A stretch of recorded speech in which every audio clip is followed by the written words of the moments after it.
बच्चों, आज हम संयुक्त अक्षरों के बारे में पढ़ेंगे। यह अक्षर दो अक्षरों को मिलाकर बनते हैं। इनमें से ज्यादातर जिन दो अक्षरों को मिलाते हैं उनमें से एक अक्षर आधा होता है और दूसरा अक्षर पूरा होता है। इन दोनों अक्षरों को मिलाकर संयुक्त अक्षर बनता है और संयुक्त का मतलब होता है एक से ज्यादा चीजों का मेल, उनको बोलते हैं संयुक्त। जब हम एक से ज्यादा दो अक्षरों को जोड़ते हैं तो उससे जो अक्षर बनता है उसको संयुक्त अक्षर बोलते हैं। आइए अब हम इन अक्षरों के बारे में जानें। सबसे पहला अक्षर है त्र। त्र। दूसरा अक्षर है क्ष। तीसरा अक्षर है ज्ञ और चौथा अक्षर है श्र। आइए अब हम इन अक्षरों को बनाना सीखते हैं। सबसे पहला अक्षर है त्र। इसमें बेटा त के नीचे हलंत। हलंत मैंने आपको समझाया था ना कि हलंत डालने से कोई भी अक्षर है वो आधा हो जाता है।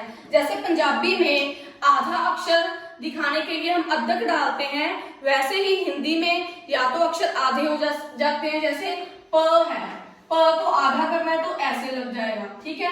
त है, उसको आधा करना है तो ऐसे हो जाएगा। कुछ अक्षर जो आधे नहीं हो पाते उनके नीचे हम हलंत लगा देते हैं, ठीक है।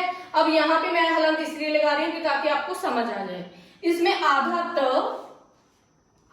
और पूरा र, इन दोनों को मिलाकर बन गया त्र। इसको तर या तार ऐसा कुछ नहीं बोलना, आपने बोलना है त्र। अब अगला अक्षर आता है क्ष। ये बनता है आधा क और श षटकोण से। अब इसको बोलते कैसे हैं? क्ष। कैसे बोलते हैं? क्ष। और उसके बाद आता है ज्ञ। इसमें हम क्या करते हैं?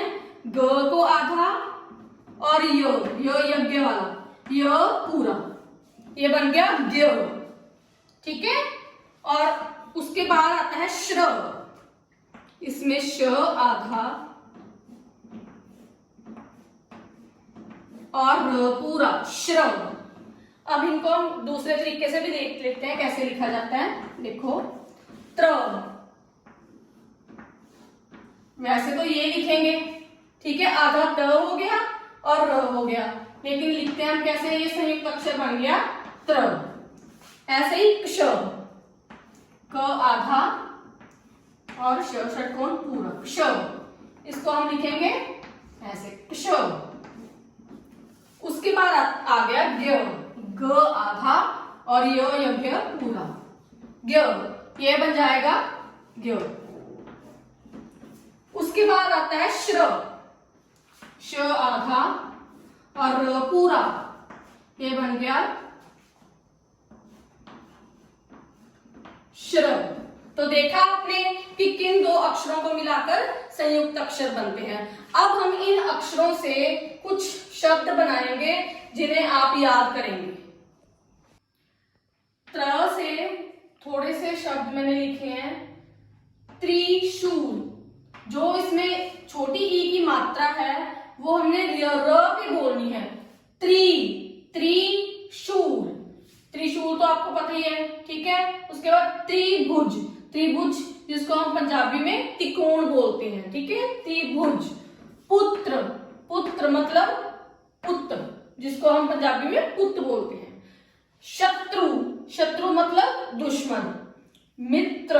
मित्र मतलब दोस्त। उसके बाद आता है क्ष। क्षमा। क्षमा मतलब माफ, माफ करना। क्षत्रिय, जिसको कि पंजाबी में खत्री बोलते हैं। उसके बाद आ गया परीक्षा। परीक्षा मतलब पेपर, एग्जाम्स, परीक्षा। कक्षा। कक्षा यानी कि क्लास, जमात। रक्षक। रक्षक, रक्षक जो रक्षा करता है। उसके बाद आता है ज्ञ। ज्ञानी, जिसको ज्ञान होता है, बहुत सारा ज्ञान हो, ज्ञानी। विज्ञान। विज्ञान यानी कि साइंस। उसके बाद ज्ञात। ज्ञात जानना, किसी के बारे में पता होना। ज्ञान, जानकारी। यज्ञ, जो हम हवन करते हैं उसको यज्ञ बोलते हैं। उसके बाद आता है श्रम। श्रम, श्रम मतलब जो मेहनत करना, श्रम को होता है मेहनत करने की, श्रम। श्रमिक जो मेहनत करता है, या जिसे हम बोलते हैं ना लेबरर, या जो पंजाबी में कहते हैं दिहाड़ी करते हैं, उनको बोलते हैं श्रमिक। उसके बाद आता है परिश्रम। परिश्रम, परिश्रम मेहनत करनी। उसके बाद आता है श्रीमान, जैसे कि हम पंजाबी में भी करते हैं श्रीमान, या इंग्लिश में हम करते हैं मिस्टर या मिसेस करते हैं, वैसे हिंदी में होते हैं श्रीमान। अगर हमें किसी का नाम लेना हो, हमारे से बड़े हो, रिस्पेक्ट देनी हो, सत्कार करना हो किसी का, तो उनके आगे हम, उनके नाम के आगे हम श्रीमान लगाते हैं। उसके बाद आता है श्रुतलेख। श्रुतलेख होता है जिसको कि आप पंजाबी में बोलते हो बोल लिखत, और इंग्लिश में बोलते हो डिक्टेशन, वो होता है श्रुतलेख। बच्चों, मैं आशा करती हूँ कि आपको ये संयुक्त अक्षर अच्छी तरह से समझ आ गए होंगे। अब आप घर में इन अक्षरों को बार बार बोलने का प्रयत्न करेंगे, इनका उच्चारण सही से ठीक ढंग से करेंगे, और इन अक्षरों से कुछ शब्द बनाकर मुझे पिक्चर सेंड करेंगे। धन्यवाद।